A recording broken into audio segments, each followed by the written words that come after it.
Olá, amigos do canal Faro Frame, bem-vindos uma vez mais. Estamos aqui, é o quê? Quinta temporada, Gustavo? Você que conta. Quarta temporada. Bom, e hoje a gente tem um filmaço, assim, Esse considerado... É filmaço, né?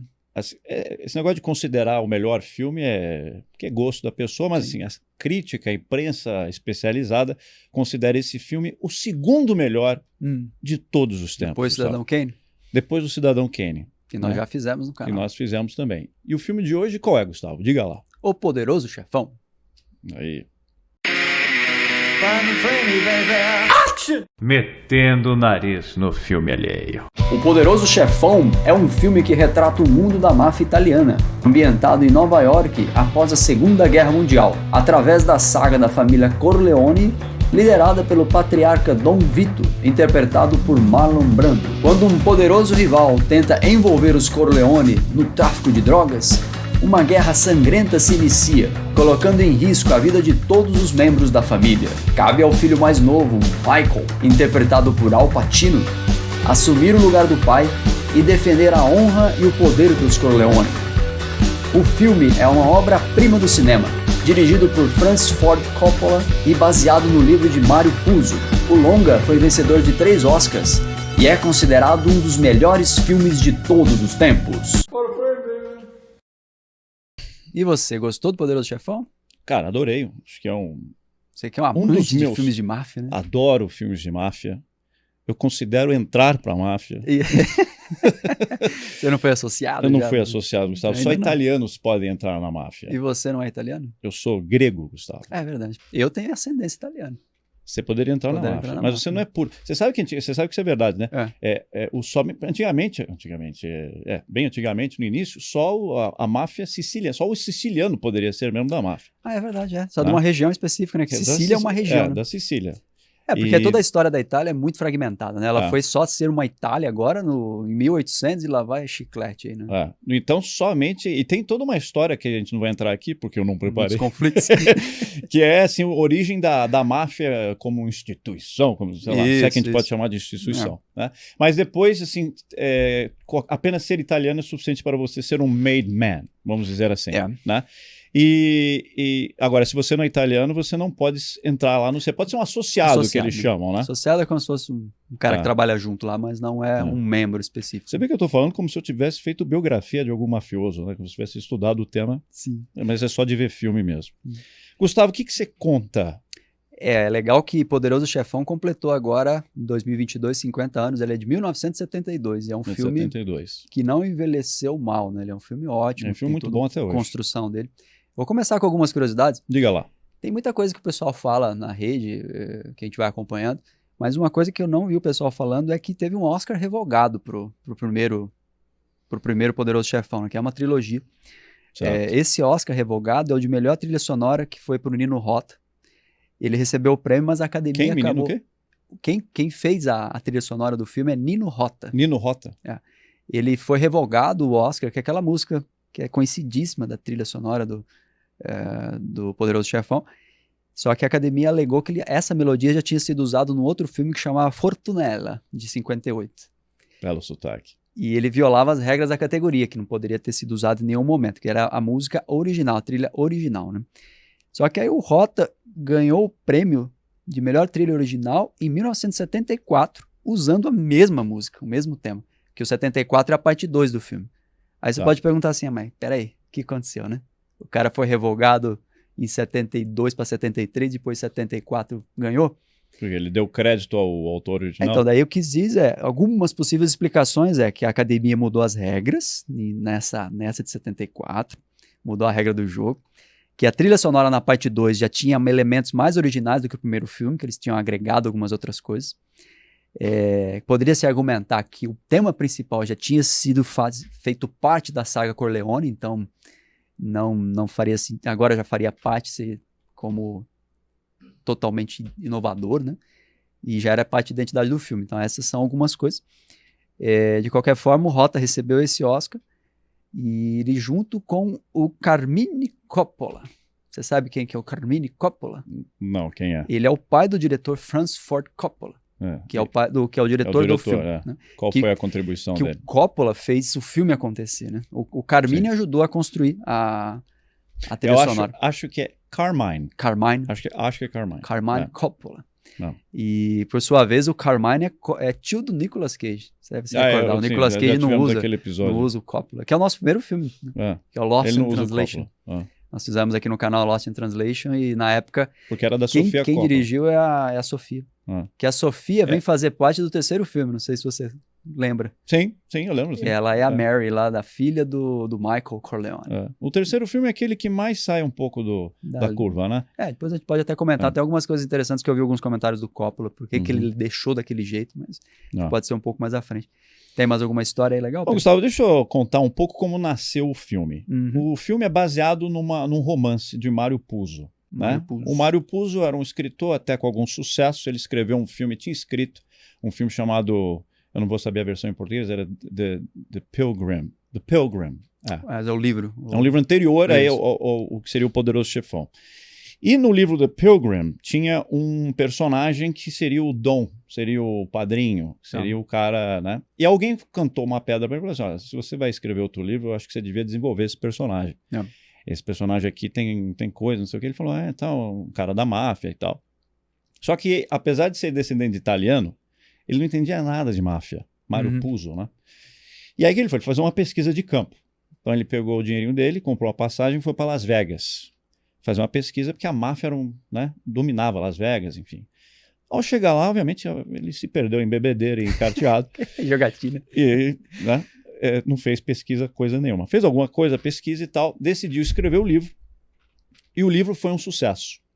Posso fazer um parênteses? Claro, pode fazer. O livro ele começou a ser escrito, na verdade ele foi descoberto por um olheiro literário, que é uma coisa que eu nunca soube que existia. Um scout literário. Um scout literário. Em 1967, quando ele tinha apenas 60 páginas, o cara descobriu e falou, tem potencial. Aí o que fez? A Paramount foi lá e deu uma grana pro cara, na época $12.500, só que o Mário Puzo aceitou apenas isso, $12.500, porque ele estava com dívida de jogatina. Provavelmente porque ele tinha ido fazer Las Vegas. Porque ele tinha ido fazer a pesquisa, Gustavo. Aí fez a dívida, teve que vender esses Custa caro fazer pesquisa. Então. E aí ele recebeu uma promessa da Paramount, dizendo, olha, se isso daí virar, se depois que você terminar o livro, isso daí vingar como um filme, você vai ganhar mais 80 pau. É $80 mil. E aí depois, em 69, quando ele terminou o livro, e aí ele começou a virar um best-seller, que você falou, ele ficou famoso. Foi um baita de um best-seller, daí ele ganhou grana com o livro, ganhou mais os 80 pau e foi convidado a ajudar no roteiro, ele ganhou mais $100 mil para começar a fazer o roteiro, né? Ele faz o roteiro também. Ele faz o roteiro, aí quem faz o roteiro junto com ele é o Coppola, o diretor. Coppola. E aí eles acabam virando baita amigos e eles constroem toda a trilogia do filme, os roteiros de trilogia, os dois trabalhando juntos, trabalhando arduamente, que esse roteiro do primeiro filme demorou 1 ano para ser construído, porque eles tiveram que mudar coisas, né? Porque você colocar um livro dentro de um filme, às vezes você tem que ter uma adaptação. Você tem que adaptar os arcos dos personagens, às vezes uma coisa você tem que estender um pouco mais, outro tirar, né? E assim por diante. Então eles demoraram esse tempão. Eles foram fazendo cortes de personagens tão mais secundários, foram melhorando a cronologia, foram acrescentando mais cenas. Então, depois que demorou 1 ano, eles terminaram e construíram e seguiu o roteiro pro filme. Aí, Gustavo, você falou bem, a Paramount comprou os direitos do filme e coisa e tal. A Paramount estava mal das pernas na época. Era uma época ruim para o cinema, por algum motivo que eu não lembro. Assim. Alguém falou, eu vi uma coisa sobre TV em cores, sei lá, seduzir mais a pessoa a ficar em casa, enfim, isso é uma coisa nova, enfim. Estava mal das pernas. E a Paramount tinha feito um filme de mafioso anos antes, com o Kirk Douglas, que era o pai do Michael Douglas. E o filme não foi, tanto que nós nem lembramos aqui, eu nem lembro o título do filme, um filme insignificante e tal, e pouca relevância. Então eles não estavam muito confiantes em fazer esse filme. Na verdade, assim, eles são um estúdio de cinema, eles fazem dinheiro vendendo filmes, tem que fazer filme. Nem todo filme precisa ser um baita blockbuster, você faz o filme para pagar uma graninha na bilheteria, ter lá, sei lá, virar VHS na época, e você faz a sua grana, paga lá os seus empregados e coisa e tal. Então eles fizeram, vamos fazer um low budget, né? Então vamos chamar aqui pessoas que topam fazer por low budget. Chamaram o Coppola. O Coppola era novato, né? Um dos grandes motivos de trazê-lo. Novato assim, né? Ele já tinha alguma na trilha, mas ele era um cara que ia ser barato, né? Não, e ele, assim, ele não queria fazer o Coppola. O Coppola falou assim, não, esse projeto não é pra mim. Do jeito que foi apresentado aí. Eu lembro que no primeiro momento, ele com o Mário Puzo, ele achou que o roteiro do Puzo, ou pelo menos o que o livro trazia, era muito superficial, que não seria legal. Depois ele acabou revertendo. E eles construíram juntos e ficaram amigos, né? Ele era um cara mais ambicioso. Quando ele viu esse projeto, ele viu a coisa grande que se tornou, por acaso, né? E o estúdio falou, não, a gente vai fazer um negócio aqui, um negócio de ação, um tiroteio e tal. E que, inclusive, eles queriam ambientalizar na mesma época, década de 70. Tinha. Porque o filme é ambientalizado na década de 40 para 50. Né? Exato. Que é aí que traz, você tem que caracterizar as coisas, né? Já vai trazer mais custos. Traz mais custos. E o Coppola só aceitou, porque ele falou assim, eu não vou fazer esse filme, porque se eu for fazer isso, aquilo não, se eu for fazer bem feito, não vou fazer porcaria, né? Igual a gente faz aqui. Isso, né? Agora. Aí o Coppola, ele foi meio que convencido, porque ele fazia parte de um grupo de diretores de uma empresinha, que tinha lá o George Lucas e tal, e eles tinham montado essa empresa em São Francisco para sair lá de Hollywood e tal, fazer umas coisas assim autorais, umas coisas revolucionárias e tal, só que a empresa estava indo por lá agora, porque era uma época ruim para filme, então a empresa estava devendo e tal, e aí os caras falaram assim, Coppola, aceita. Cara, faz esse filme pela grana, depois você vai e faz arte e o caramba. Ele aceitou. E claro, tudo que o Coppola quis fazer no filme, o estúdio disse não. Negava, logo de cara negava. Porque muito, né? O Coppola, ele entrou assim, ó, o cara vai me dar uma graninha pra fazer aqui, mas eu quero mais, eu vou fazer isso aqui, eu quero fazer um baita filme. Só que na hora do estúdio, ele falou, eu vou fazer o filme, tá? Não, vou fazer por tantos milhões? É claro, tá, mas por dentro ele já queria fazer. Por exemplo, ele queria o Al Pacino no filme. Né? Ninguém queria o Al Pacino no filme. Nem o Al Pacino queria estar no filme. Porque o Al Pacino era novato na época também, né? Não, e o Al Pacino, quando ele viu, ele era novato, ele já tinha feito alguns filmes e tal. Agora eu vou esquecer o nome que o Coppola tinha visto ele numa peça, eu acho. O Coppola queria o Al Pacino fazer uma peça de teatro. Tá. Não, minto, estou falando besteira. Ele queria fazer um filme de Love Story com o Al Pacino. Aí acabou não rolando e tal, mas eles tiveram um grande contato ali e falou assim, agora você vai fazer o Poderoso Chefão. Aí o Pacino falou assim, olha, acho que o Poderoso Chefão é um cara poderoso, né? Eu tenho 1,5 metro. Né? Eu sou franzino, né? Eu tenho dor nas costas. Eu não posso fazer esse papel. Ninguém queria. O estúdio falou, você não vai botar esse cara para fazer. Eu falei, não, ele vai, ele é bom, não sei o quê. E acabou que o cara tinha razão, né? Porque ele se transforma no papel. Enfim, o filme começou a ser feito. Se você quiser interromper, você fala. Não, eu queria lembrar do Marlon Brando, né? Vamos chegar no Marlon Brando. Não, vamos chegar no Marlon Brando. E aí, vamos falar do Marlon Brando agora. O Marlon Brando, ele também... O estúdio não queria o Marlon Brando. Por quê? Porque o Marlon Brando... Agora eu vou ensinar um termo em inglês para vocês. Tá bom, vamos lá. Aquela é minha câmera, né? Essa câmera é pra câmera. Agora tem 3 câmeras. O Marlon Brando é high maintenance. Repeat. High maintenance. Ele high maintenance é uma pessoa que custa muito e não entrega tanto. Ou então, muito para o que entrega. Ou seja, cada dor de cabeça, o cara enche o saco, não chega na hora. Dando exemplo, estou dizendo que o Marlon Brando seria esse. Mas ele era problemático para o estúdio, né? Ele era problemático, né? Só que, claro, Marlon Brando era o ator. Que ele já tinha ganho um Oscar em 1955 como melhor ator, né? O Marlon Brando era uma já. marca, assim, indiscutível. Mas aí ele também já devia estar ficando mais velho e tal. Aí você falou, esse cara vai dar problema, não vamos botar Marlon Brando, vai ficar caro, olha, e o budget. Não, eu quero Marlon Brando. Aí ele foi, o Coppola foi encontrar com o Marlon Brando, mas foi assim, pelas beiradas, né? Falou, senta aí, Marlon Brando. Então, mas esse encontro é interessante porque o estúdio queria um audition pra ele, né? Queria fazer um teste de vídeo. E o Marlon Brando não queria fazer? Não, mas não é que não queria. É que o Coppola ficou com medo de chegar lá no Marlon Brando e falar assim, olha, o estúdio exigiu. Sim, você matou a charada, Então ele fez uma audition sem fazer. Discreto. Ele falou assim, olha, o Brandinho, vamos fazer um teste aqui de luz, tá? Vai fazer um teste de luz, ver como que fica. Quer fazer uma dinâmica aqui. Finge que você é mafioso. Deixa eu ver como é que é. O que você faria? Só que o Marlon Brando entrou no papel, ele mesmo pegou uns algodões, já botou aqui na colocou bochecha. Na boca, fez um trejeito, falaram que ele penteou o cabelo pra trás, assim, vou fazer o mafioso. Ele chegou lá fazendo com uma voz rouca, né? Porque ele se baseou num mafioso também conhecido. Tem vários mafiosos no mundo do cinema e também na realidade que falam uma voz fraca, né? Assim. Pra contrastar com... O cara tem o poder, tem violência, isso, aquilo, outro, ele não precisa na voz trazer a violência, né? Ele pode ser manso. Né? Exato. Bom, aí isso é uma briga, aí o estúdio já não está gostando. Aí o que aconteceu, Gustavo? Aí é uma coisa interessante. eles vão fazer, o Coppola falou assim, ó, vamos fazer esse filme em Nova York, porque o filme se passa em Nova York, vamos usar, esse filme vai ser autêntico. Ninguém queria ir para Nova York. Tudo custa dinheiro, vamos fazer em St. Louis, sei lá, vamos fazer aqui no estúdio.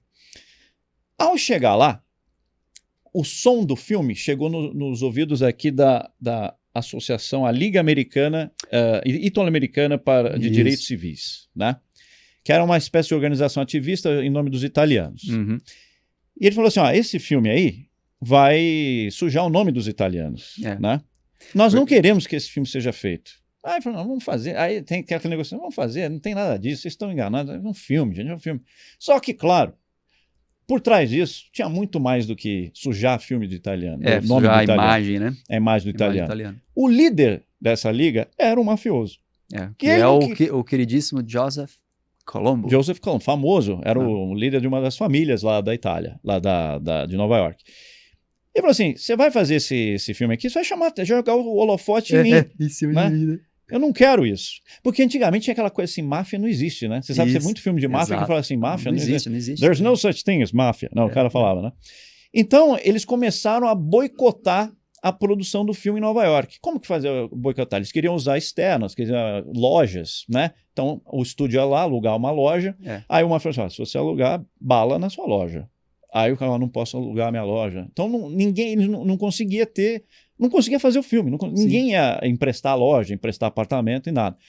E o produtor do filme teve que negociar com esse Joseph Colombo. O Allred. Aí, é um leve trás, teve ameaça. Eu acho que teve atentado no carro do cara. O cara meteu bala no carro dele. Teve. O cara tá mencionando a máfia, né, cara? Assim, foi uma coisa horrorosa, né? E o Allred lá, não, vamos fazer e tal, vamos fazer não sei o quê. Finalmente sentaram para negociar com esse Colombo, né? Aí o Colombo falou assim, olha, eu quero ler o script. Aí, pô, não, tá aqui. Aí jogou aquele calhamaço de páginas. Pá! Aí falou, esse é o script? Esse é o script. Quantas páginas tem aí? Umas 120. Aí o Colombo olhou pro capão e falou assim, fulano, lê essa porra. Aí eu não sei ler bem, Zoro. Ah, não sabe? Aí ele olhou pro cara da esquerda e falou assim, lê o script. Aí eu falei, puta, vou ler 120 páginas, eu não sou bom de ler. Aí ele falou assim, aí falou assim, não pode, então foi o seguinte, eu vou confiar em você, mas não pode ter a palavra máfia no script. E o Cosa Nostra também. Não pode ter, máfia e Cosa Nostra, que é o nome da organização. Só que mal sabia Joseph Colombo que a palavra máfia originalmente aparecia uma vez. Só que o Allred sabia disso. Só que o Allred ia falar assim, nem tem a palavra. Ele falou assim, ele deu aquela... Sabe quando você negocia e a negociação tá bom para você, mas você finge... Ele falou assim, não posso colocar máfia, cara. Não pode. Vou fazer isso para você. Só para você. Você é um cara legal. Eu vou tirar a palavra. Que era um trecho que o Robert Duvall tava falando. É aquele cara que tem o cavalo que é morto. Sim, o diretor. O Robert Duvall, o diretor. Que o Robert Duvall, tem um amigo nosso que quer fazer o filme e tal. Aí ele é insultado, embora o Robert Duvall não fosse italiano no filme, né? Ele é um irlandês. Ele é um associado. É um associado. Ele chama de, vocês da máfia, não sei o que. Aí foi tirado o máfia e foi colocado uma outra palavra. E aí o filme foi feito, enfim. Seguiu adiante, né? Seguiu adiante. Complementar uma parte do roteiro que a gente estava falando lá, Pedro. O roteiro, a mensagem principal que nós temos no filme é abordar a sucessão e imortalidade da família Corleone, né? Que é nós temos o Vito Corleone já como uma figura consolidada, que ele é o líder da família, poderoso, só que ele já está ficando mais velho e ele quer dar a sucessão à família. E aí no primeiro momento ele pensa lá no Sonny, só que ele é um cara muito explosivo. Aí tinha o Fredo, que era um filho, digamos assim, que era um líder mais fraco. E surge o Michael, que era um cara que estava ele era filho, mas ele estava fora dos negócios. Que ele volta, ele era um herói de guerra, né? Ele volta para a família e ele acaba recebendo a liderança, assumindo a liderança da família de uma maneira inesperada, né? Mas depois ele se transforma, o arco do personagem ele evolui ao longo da trilogia, mas dentro do próprio primeiro filme... A ideia é que ele fosse um cara fora daquele negócio de máfia. Tanto que ele fala para a esposa dele logo lá, quando ela estava para casar, que ele fala assim, olha, eu não participo dos negócios da família, não sou partidário disso, mas depois no final do filme ele tá lá arrepiando todo mundo. Ele tá... E aí cai nessa questão de o roteiro trazer isso, né? Mortalidade, explora esses aspectos, né? Cria as tensões e os dilemas entre os personagens e traz um viés muito mais profundo dos personagens do que apenas uma coisa rasa de tomar o poder e matar as pessoas, né? Uma coisa mais os dilemas da própria família também, né? Uma coisa interessante, Gustavo, é que esse filme ele virou uma espécie de símbolo para a máfia. Ele determinou como membros da máfia se vestiam e se portavam, que ninguém se vestia com terno. E como falava também. E como falavam. Né? Ser mais educados, né? Virou uma espécie de, sei lá, não diria Bíblia porque não é um livro, mas virou um guia, né, para a máfia. Então eles começaram a agir, não tinha, por exemplo, aquele negócio de beijar, negócio de beijar aqui, beijar lá, não tinha aquilo. Então eles começaram a fazer, a máfia aceitou os modos e maneiras do filme e implementaram, né, nos seus atos. Bom, e assim, o filme foi feito naquela região Little Italy, né? Tô falando com sotaque de Nova York, você, por favor, não ache que eu sou arrogante. Tá, beleza. Você me perdoa. Claro. Little Italy. Isso, manda lá. Né? E os caras da máfia meio que assistiram o filme ser feito. E muitos deles queriam participar do filme, né? Inclusive, a máfia tem história com o cinema, assim, de longa data. E aí, você não pode simplesmente pegar o cara aqui, tá? Então, assim, muitas pontas, muitos figurantes foram caras da máfia de verdade, que queriam fazer. E o mais, assim, simbólico deles, né? Tem até uma cena, perdão, tem uma cena, você lembra a cena do casamento, que tem um fotógrafo tirando... Sim. Do lado de fora ali, aí o Sonny chega... O cara arrebenta lá. Aquela cena foi toda improvisada. Isso. Ele bate no cara e joga dinheiro. É sensacional, que ele quebra a câmera, aí olha assim... Tira, não sei quantos dólares e joga no chão. Mas assim, o mais simbólico membro da máfia fazer é o nosso... Esqueci o nome dele, é o Lenny. Esqueci o sobrenome. Lenny Montana. Tá. Que era o guarda-costa do poderoso chefão lá. Que é aquele cara enorme. Sim. Ele era um cara, um matador. Tinha sido um capanga, um matador, lá, um assassino mesmo da máfia, né? E ele estava querendo entrar no filme, né? O Coppola olhou para ele e falou assim, você é perfeito, porque simplesmente você é a máfia, né? Então, só que o cara não tinha nenhuma habilidade para interpretar um papel, ele era aquele durão. E aquele nervosismo na frente do Marlon Brando, o grande Marlon Brando, era real. Era real, né? Porque, na verdade, ele tinha ele tem essa cena, depois ele é morto, né? Porque ele vai matar alguém e acaba sendo morto, que ele até vai bem, né? Até para um cara que não é ator, ele vai muito bem. Então ele tem que chegar pro Don e falar assim, Don Corleone, ele tinha aquela língua que é para fora. It's a pleasure to be here on the day of your daughter's wedding. Né? E é legal que o cara tá, tipo, errando tudo. Então, uma hora que corta pro Marlon Brando, e o Marlon Brando tá meio que segurando uma risada. Sabe quando você tá... sabe quando você não quer rir assim, ó? E era pra ser sério, né? Tá, ele tá... Né? E aquela parte que ele está ensaiando as falas, ele realmente estava ensaiando as falas. Então, antes de ele entrar na sala, ele está ali. Sabe quando você vai memorizar para a prova? É como se fosse um making off. Né? O cara tava... O Coppola falou assim, grava. Então tá lá, cara. Don Corleone. Só faltava fazer, Don Corleone. É um prazer estar aqui. Tá. Ele faz isso mesmo. Ele filma. Né? E se imagina se tivesse tentado fazer isso. Não sairia tão natural. Não sairia. Foi genial aquela... Foi ótimo aquilo lá mesmo. Aquela sequência é absolutamente fantástica. A entrada, né? A questão do gato que o Corleone, o Marlon Brando pega logo no começo dessa primeira cena. Comecinho do filme, que ele tem um gato e ele tá lá fazendo carinho no gato. Aquele gato não existia no roteiro, né? Eles acharam ali no estúdio, trouxeram, o Marlon Brando achou legal, ficou acariciando. Só que o gato ronronhou tão alto que abafou a voz do Marlon Brando, que era uma voz baixa e grossa. Assim, um fiapo de voz, né? Aí eles tiveram que dublar depois, né? Fazer na pós-produção. Mas I'll give you anything you ask.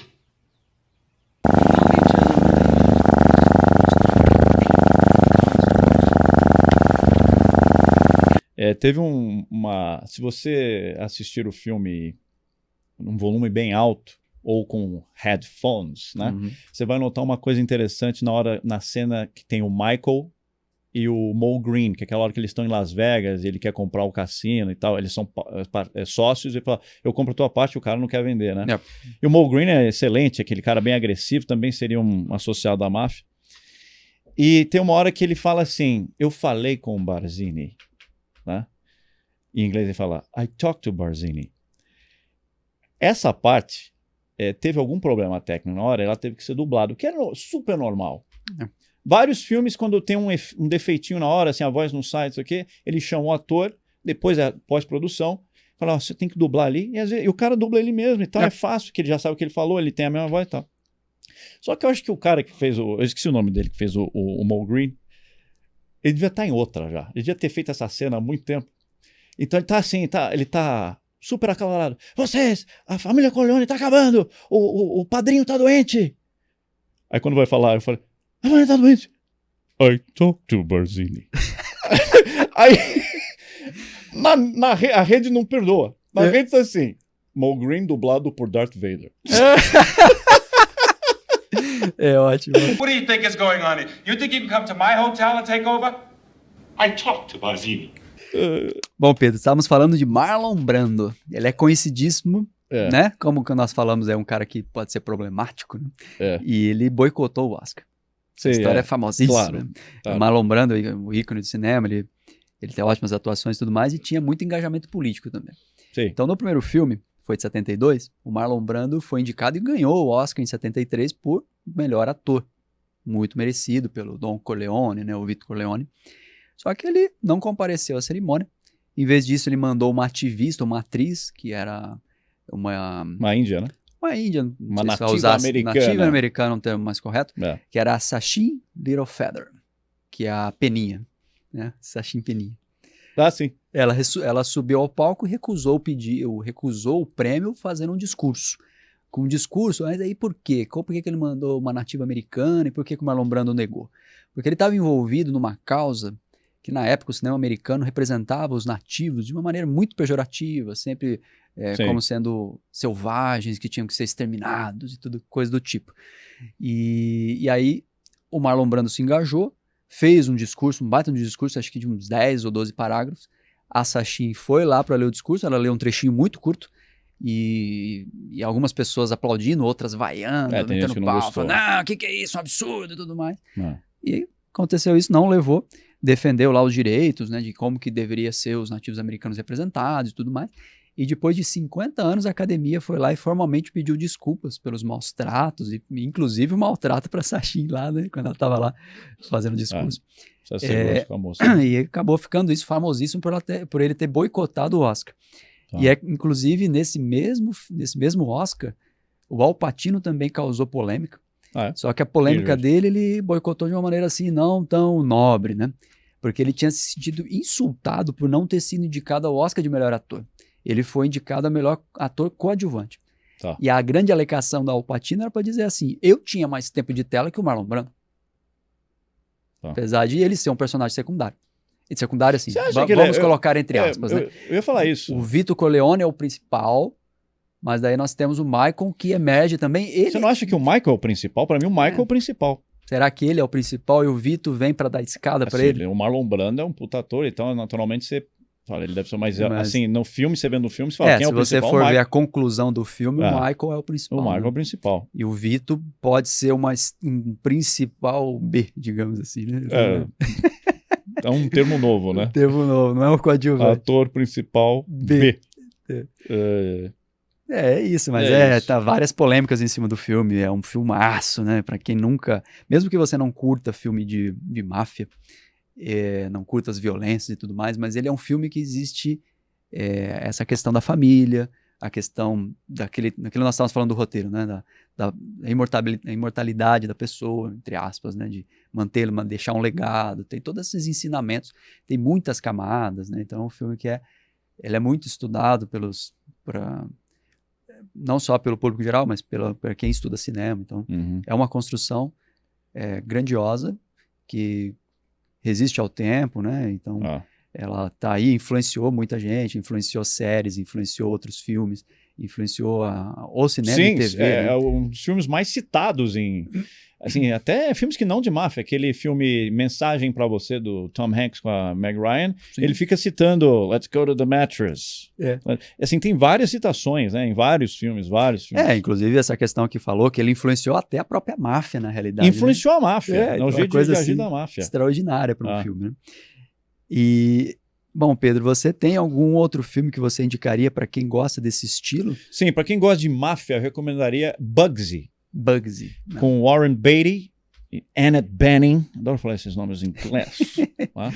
Que conta a história real do Bugsy, que era o mafioso, que até aparece na série Boardwalk Empire, que você viu. Né? E conta lá, enfim, é o cara que criou Las Vegas, né? Sim.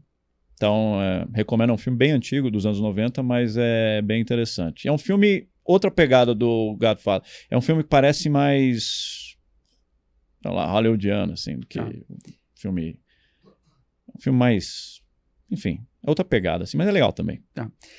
No meu caso eu indicaria a própria sequência trilogia. Quem assistiu o primeiro, assista o segundo, que é digamos, a consolidação do Michael, e a terceira, que é a queda do Michael, que é o Michael que já tá mais velho, que aí ele tá querendo passar o legado pra família, que inclusive eu vi o Coppola dando uma entrevista que ele colocou muito que era ele mesmo, que ele já era um cineasta que já estava indo pra uma fase da vida um pouco mais madura, que ele queria representar isso no Michael, e queria representar, colocou a Sofia lá, que era uma atriz inexperiente, que ele sofreu muita crítica na época.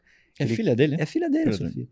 E aí ele foi colocando esses elementos, ele, inclusive, o Coppola é famoso por ter colocado familiares dele ao longo dos filmes, né? A gente acaba não citando aqui.